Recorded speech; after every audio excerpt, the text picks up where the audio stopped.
अस्सलाम वालेकुम वरहमतुल्लाहि वबरकातुहू। हीलिंग जामा क्लिनिक से मैं डॉक्टर उस्मा महमूद हूँ और हमारे एक मेंबर हैं वकार मलिक साहब। उन्होंने ये सवाल पूछा है कि वो 5-6 विटामिन टैबलेट्स जो वो ले रहे हैं एक दिन में। तो वो पूछ रहे हैं कि क्या ये लेना सेहत के लिए मुफीद है या ये है कि ज़्यादा देर तक लेने से ये सेहत के लिए नुकसानदेह होगा। साथ उन्होंने कुछ अपने जो मल्टीविटामिन जो वो ले रहे हैं उसकी उन्होंने पिक्चर्स जो हैं वो भी दी हैं। बेसिकली मैग्नीशियम जो है वो ले रहे हैं, बी विटामिन बी कॉम्प्लेक्स जो है वो ले रहे हैं, और इसके अलावा कैल्प जो कि बेसिकली आयोडीन का एक नेचुरल सोर्स है वो ले रहे हैं। और इसके अलावा वो कहते हैं कि वो ईवीऑन जो कि बेसिकली विटामिन ई है वो ले रहे हैं, और कैल्स डी जो कि कैल्शियम का सप्लीमेंट है वो ले रहे हैं। तो इसके अंदर वो ये पूछ रहे हैं कि क्या ये लेना ठीक है या ये लेना ठीक नहीं है। तो इसके अंदर 2-3 बातें जो है ना वो मद्देनज़र रखना ज़रूरी है। एक तो ये कि कीटोजेनिक डाइट के ऊपर कौन से सप्लीमेंट्स लेने की ज़रूरत है या कौन से बेहतर रहते हैं, ये लेने की ज़रूरत है या नहीं, इसके ऊपर हम एक वीडियो पहले बना चुके हैं। हमारा यूट्यूब चैनल जो है उर्दू कीटोजेनिक डाइट, उसके ऊपर इस उन्वान से सप्लीमेंट्स ऑन कीटोजेनिक डाइट के नाम से आपको ये वीडियो इंशाल्लाह मिल जाएगी। बाकी ये कि उसके अलावा सबसे अच्छा बेहतरीन मल्टीविटामिन कौन सा है, इसके ऊपर भी हम वीडियो बना चुके हैं, जो कि बेसिकली आपको मैंने एक चार्ट दिखा दे जो है लिखा हुआ दिखाया था कि जिसके अंदर कंपेयर किया गया है कि एप्पल के अंदर और रेड मीट के अंदर जो गोश्त होता है उसके अंदर, और कलेजी जो है या ऑर्गन मीट्स जो होते हैं उसके अंदर डिफरेंट वाइटामिन की क्या क्या मकदार है और क्या क्या तनासुब है। और सबसे ज़्यादा जो वाइटामिन और मिनरल्स हैं वो बहरहाल कलेजी या जो होती है जो किडनी जो लिवर होता है उसके अंदर पाए जाते हैं। तो बहरहाल जो अगर आपने मल्टीविटामिन्स या सप्लीमेंट्स लेने हैं तो उसके अंदर 2-3 बातें जो है ना वो बहरहाल मद्देनज़र रखना ज़रूरी है। तो सबसे पहले आप ले रहे हैं कैल्शियम डी, जिसके अंदर कैल्शियम है और विटामिन डी है।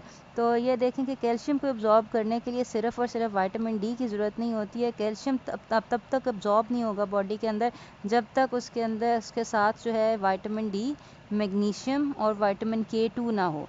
ठीक है ना, अगर ये चारों चीज़ें नहीं मौजूद हैं तो फिर कैल्शियम का एब्जॉर्ब होना, खा वो सिंथेटिक हो या नॉन सिंथेटिक इवन नेचुरल भी हो, तो वो एब्जॉर्ब नहीं होगा। ठीक है, तो इस वक्त मार्केट के अंदर मुझे कोई ऐसा ब्रांड नहीं मालूम जिसके अंदर ये तीनों चारों चीज़ें एक साथ हों, कैल्शियम, विटामिन D3, मैग्नीशियम और विटामिन के 2। ठीक है ना, और ये है कि इस वजह से कैल्शियम की एब्जॉर्प्शन जो होती है वो अक्सर ख़वातीन में और हजरात में नहीं होती है। तो इसका बहुत अच्छा सोर्स जो है वो ये है कि आप बोन ब्रॉथ यानी कि हड्डी की यखनी जो है अगर आप ले लें तो वो आपका बहुत अच्छा सोर्स होगा। अगर आपने हड्डी की यखनी सही तैयार की हो, या हड्डी की यखनी कैसे तैयार करते हैं इसके ऊपर भी हम एक जो है वीडियो बना चुके हैं। इसके अलावा ईवियन विटामिन ई जो है उसके वो आप ले रहे हैं। विटामिन ई देख लें, ये ना 2 फॉर्म्स में आता है। अगर तो डी अल्फ़ा टोकोफेरॉल है तो वो एब्जॉर्बेबल है, वो अच्छी चीज़ है, वो आप ले सकते हैं। अगर डी एल अल्फ़ा टोकोफेराइल है तो ये बिल्कुल एक फ़ालतू चीज़ है और इसको लेने का ना कोई मकसद नहीं है।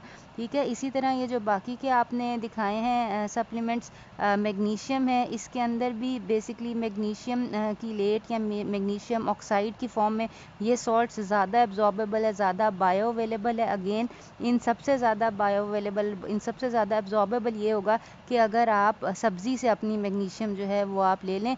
जो कीटोजेनिक डाइट के ऊपर जो 9 कप सब्ज़ी कही जाती है वो इसीलिए है कि आपकी मैग्नीशियम की और पोटेशियम की जो रिक्वायरमेंट है वो पूरी हो जाए। ठीक है, तो इसके अलावा कैल्प जो है या आयोडीन जो है ये एक अच्छा सोर्स है। ठीक है, लेकिन वही बात आ जाती है कि अगर तो सिंथेटिक है ना तो वो एब्जॉर्ब नहीं होगी। ठीक है, एक चीज़ होती है फूड ग्रेड वाइटामिन, वो बायो एब्जॉर्बेबल भी होते हैं, अच्छे भी होते हैं, और अगेन फिर वो फूड से सोर्स हुए हुए हैं। ठीक है, जैसे अब ये विटामिन ए की स्टडी है कि vitamin A cancer fighting vitamin है, लेकिन जो सिंथेटिक विटामिन ए है वो बेसिकली कैंसर कॉजिंग है और ये कैंसर फाइटिंग नहीं है। ठीक है ना, तो आपका सोर्स बहुत ज़्यादा ज़रूरी है। एक तो ये कि सॉल्ट कौन सा, जैसे मैग्नीशियम जो ऑक्साइड है या मैग्नीशियम जो है सिट्रेट या कीलेट वो ज़्यादा एब्जॉर्बेबल है। इसी तरह सोर्स है आपका क्या, वो फूड सोर्स से है या वो सिंथेटिक सोर्स से है। ठीक है, विटामिन बी के लिए मैं अगेन वही कहूँगी कि नेचुरल जो सप्लीमेंट है जैसे न्यूट्रिशनल यीस्ट वगैरह, ये आप लें तो बहुत ज़्यादा बेहतर बात होगी क्योंकि बहरहाल ये ज़्यादा बायो एब्जॉर्बेबल है और ज़्यादा जल्दी रेडिली एब्जॉर्ब हो जाता है बॉडी के अंदर। इसके अलावा जो वो कहते हैं ना कि वंस अ डे वगैरह वाली जो मिनरल्स या वाइटामिन वगैरह मिलते हैं ना, उसके अंदर दो मसले होते हैं। एक तो ये होता है कि इसके अंदर जो है ना कोई भी ऐसा विटामिन या मिनरल या उस रिक्वायरमेंट में उस मिकदार में मौजूद नहीं होता जो आपकी बॉडी को रिक्वायर्ड है। यानी कि अगर थोड़ा सा विटामिन ए, थोड़ा सा विटामिन सी, थोड़ा सा विटामिन डी आपका मिल गया, या आपको कैल्शियम थोड़ा सा, मैग्नीशियम थोड़ा सा मिल गया, आपकी रिक्वायरमेंट तो कोई भी पूरी नहीं करना, तो वो आरडीए होता है, recommended daily allowance. Recommended daily allowance को 100% एक तो पूरा नहीं करता है। उसकी निस्बत बहुत अच्छा तरीका ये होगा कि आप पहले आइडेंटिफाई करें कि आपको किस चीज़ की कमी है, ठीक है, और टारगेटेड आप अपना विटामिन या मिनरल वगैरह लें। अगर जिंक की कमी है तो जिंक लें, अगर आयोडीन की कमी है तो आयोडीन लें, ठीक है ना। इसी तरह बजाय इसके कि आप एक पूरा जो है मिक्सचर ऑफ विटामिन ले लें जिसके अंदर से एक भी विटामिन या मिनरल जो है वो आपकी रिक्वायरमेंट को पूरा नहीं कर रहा, ठीक है। दूसरी सिचुएशन ये वंस अ डे के अंदर जो बेसिकली ये वन अ डे या सेंट्रम या ये पाकिस्तान में प्रोफेक्टल के नाम से आती है कि जो आप एक गोली ले लें और फिर आप फारिग हो जाएं अपने विटामिन की कमी से, अब आपकी सारी कमी पूरी हो गई है, तो ऐसा नहीं होता।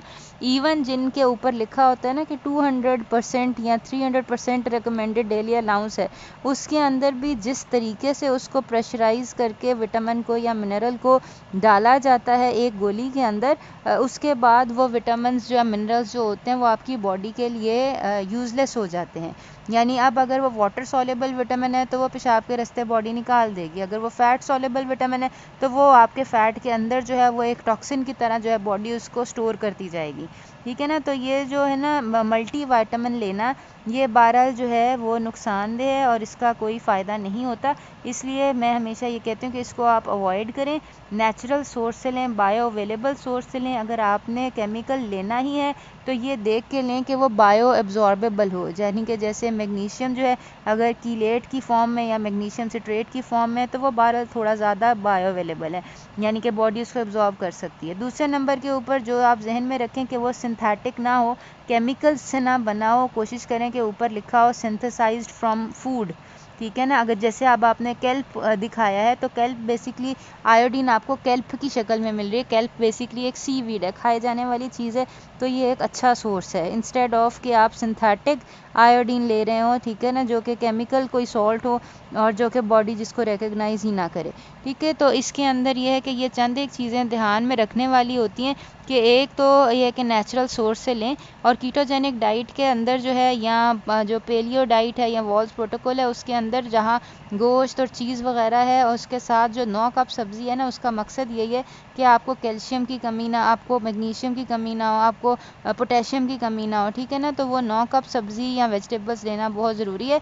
अगर फिर भी आप मल्टीविटामिन या मिनरल्स लेना चाहते हैं तो ये देख के लें कि वो फूड ग्रेड हो, फूड से सिंथेसाइज्ड हो, केमिकल्स ना हो, ठीक है। जैसे आपने दिखाया है कैल्शियम डी जो है उसमें यूजुअली कैल्शियम जो होता है वो कैल्शियम कार्बोनेट यानी चूना जो होता है ना वो उस फॉर्म में होता है।